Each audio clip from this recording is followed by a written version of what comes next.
Iranian President Hassan Rouhani has ordered the expansion of the country's ballistic missile program. Rouhani says he issued the order in response to possible US sanctions. The Wall Street Journal reported on Wednesday that the US is about to introduce restrictions on certain companies who it says are helping Iran with its missile program. That would be the first time the US has implemented sanctions on Iran since Tehran and 6 world powers struck a nuclear deal in July. Well, Soraya Lennie has been following this story and joins me now here in the studio. Soraya, good to see you.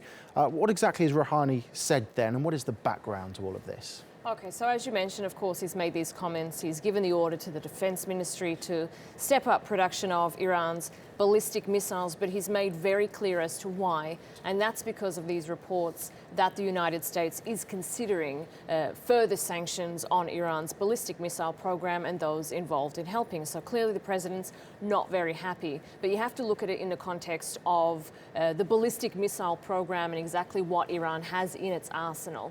Now, it is the largest ballistic missile program in the Middle East. It's also the most diverse. Now, that sounds pretty impressive.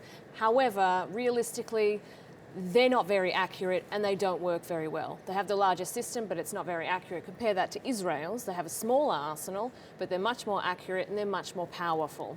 So a more comprehensive program, of course. Looking, of course, then at the number of weapons that Iran has, it's really based on deterrence, because in the last 15 years you've seen the United States invade 2 neighboring countries, Iraq and Afghanistan. They've also increased their military presence in the Persian Gulf. Effectively, they've encircled Iran. So Iran really is in an encirclement complex at the moment where it needs to effectively ramp up what it sees as its defense capabilities, in the sense that it needs to deter its enemies, the United States and Israel, of course, from any potential attacks. So who is breaching this nuclear deal here? Is it the states by considering sanctions, or is it Iran by doing what they're doing?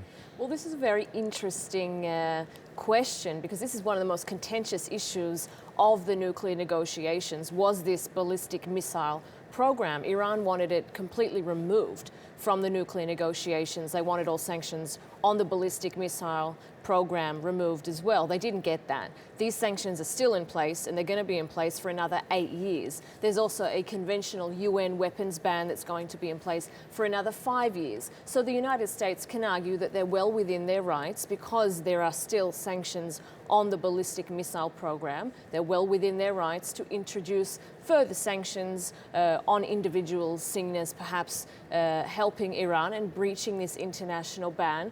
On the Iranian side, they're saying this really shouldn't be part of it. The language isn't that clear, and the United States really needs to be careful about what it's doing. Okay, Soraya, thank you very much for the update.